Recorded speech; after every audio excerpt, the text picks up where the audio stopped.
Hey everybody, this is Leighton Schnell with Schnell Guitars. I'm an engineer, I'm a guitar player, and I'm a craftsman. And I'm here to show you what it is that we do in the shop to make guitars and to do the things that I love to do. So don't forget to subscribe and hit the like button. All right, so here we go. I've received a couple questions lately about, how is it that you figure out the neck angle on your guitars, or comments like, oh, I really love the way your F-holes blend into the carve of your top, or how do you get the curves just how you like them on your carve or on the shape of your guitar? And so I thought I'd do a quick video on my approach to guitar design. And so for me, what I tell people when they ask me how it is I design guitars is I tell them, well, I get a big piece of paper and I just draw the guitar. So let's go first to my rock archtop guitar design. This guitar design, the size of this body, the shape of this body, is literally a hybrid. So it's a hybrid of two guitars that are really popular, and two that I played pretty extensively up until starting building. Those are the Stratocaster and a Gibson Les Paul. And so this butt end or backside of the guitar is very much shaped around Gibson Les Paul, and the front end is shaped around a Stratocaster. Of course, then I've come through, I've kind of moved where the upper and lower bouts are to make sure the guitar sits and balances nicely on your leg, to put the strings, right where I thought the pickup and the bridge and everything should fall when your arm is laying naturally. So I made a few tweaks there, but for the most part, the size you're looking at here and the shape and the contours are somewhat, are at least from their first starting points and origins derived from those two guitars. So never really talked with anybody about that before, but those are kind of the origins. If you put it side by side, it doesn't look like it anymore, but that was my starting point. So start there, smooth the curve out, erase a line, start over, smooth it again, add a little here, take off a little there. You get the picture. So from there, how do I answer those questions about, well, how is it that you figure out what the neck angle should be, or what, where the neck should join with the body and things like that. So for that, let me show you some of the drawings that I've done in designing these guitars, because I don't think there's a way that a builder can actually build a brand new guitar without making a drawing. It's just like a house or like a car, or like anything else. There needs to be blueprints or a set of drawings to work to before you start. So here we go. All right, so here's a drawing of the first rock archtop that I ever built. I had already drawn the body profile like I showed you, but I needed to know what would this neck angle be. I needed to make sure that when I built everything out, it would work out. And so what you see here, if you ever need to duplicate this yourself because you're building or you're just interested, here's the center line, and that runs right down the string, and that's just a center line down the center of the paper. From there, I took a look at what the fret height was that I expected to use. I set the action where I wanted it ultimately set at the 12th, and that laid out and played out led to a guitar diagram that began to form the basis so I could figure some of these things out. Now, what is neck angle? Well, the neck can be thought to come in at an angle not quite at the center line. It's actually slightly off the center line. If we see here, it's come off of that center line due to the action that's needed. But even more so, if we look at the center line of this body from here to here, we see that that's even more tilted. And so the angle difference between this top of this fretboard running the length and the center line of this body is the neck angle.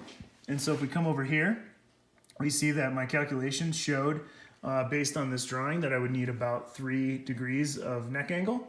And it's turned out that I need about 3.5. that was figured out within the first trial neck fitting.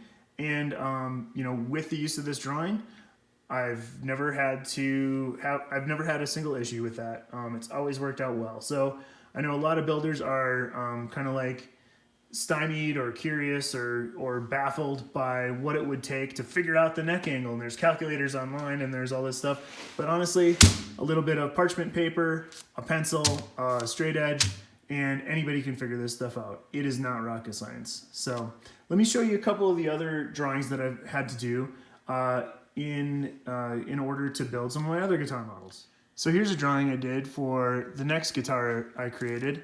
It's called the Buffalo. This is a single cut design that I wanted to do, and I also wanted to construct it a little bit differently because while I wanted it to be usable with a floating bridge and a tailpiece, I also was hoping to be able to design something that I could put a kind of a stop bar tailpiece on it, and so that meant. And some of the reasons behind that was I wanted to do a forearm cutaway on the front. On the back side, I wanted to do a belly cutaway. I wanted to have from the back side a neck relief cutaway. And so I wanted to figure out, could I make that all work out? How would that look? How would that work? How would I build that? And so I drew this, and I started with a certain shape from my rock arch top, but I made the body a little bit shorter because we weren't necessarily going to need this tailpiece, and I just wanted something a little more compact. And this is what I came up with. This served me really well. Was able to build several guitars based on this design. And just like with the rock arch top, the first thing that I had to do was devise this template that could be used in order to help do some of the processes for construction. And so there's another guitar design right there. Let's see another one. All right, so here's a drawing that I made for the double cut version of that stop bar tailpiece or wraparound tailpiece type guitar design, and so I started by laying out the scale that I wanted. This is 25.5. Lay out where that puts the bridge, figure out where that puts the pickups, look at the body shape again, refactor things as I'd like, figure in where the body cutaways are going to be so that I know how thick and wide to make the edges and rim of the guitar as I form that out, get some knob positions figured out. And so, these drawings have served me really well, and I've always been really happy with the end product. I don't know how I could do it without the drawings. So if you're thinking about building a guitar, and you have questions about how you would lay it out, reach out to me, reach out to other luthiers you might know. I think a lot of us are more than happy to share our experience and to help you out. But this is kind of what goes into it. And if you're wondering what it means for a guitar maker to have a design and what it means for that design to be something that is their own, I think doing this kind of work gives you a new respect for that. And I'm the kind of luthier who would never, rip off somebody's design or, make scale drawings of it and try to produce something for commercial scale that way. I have really nothing against anyone who wants to do that. It's just certainly not my style. People ask, well, can you do that? Can you make a guitar that looks just like, another kind of guitar? And the answer is yes, pretty much so. Gibson has sued a couple of companies. They sued PRS pretty famously, and I'm pretty sure they lost that lawsuit over the Les Paul guitar shape. The shape of the body is, as far as I understand, not really copyrightable. But what is are headstock shapes. These you can think of as a trademark or a logo to some degree. So this is my rock arch top headstock. The way that this came about is from my initials, and I'll show you a little drawing on that in a second. But that's what this is a rock arch top headstock. Here's a Jazz Modern. It's just a little spicier. I know maybe some people would think, oh, you should put the spicy one on your rock guitar.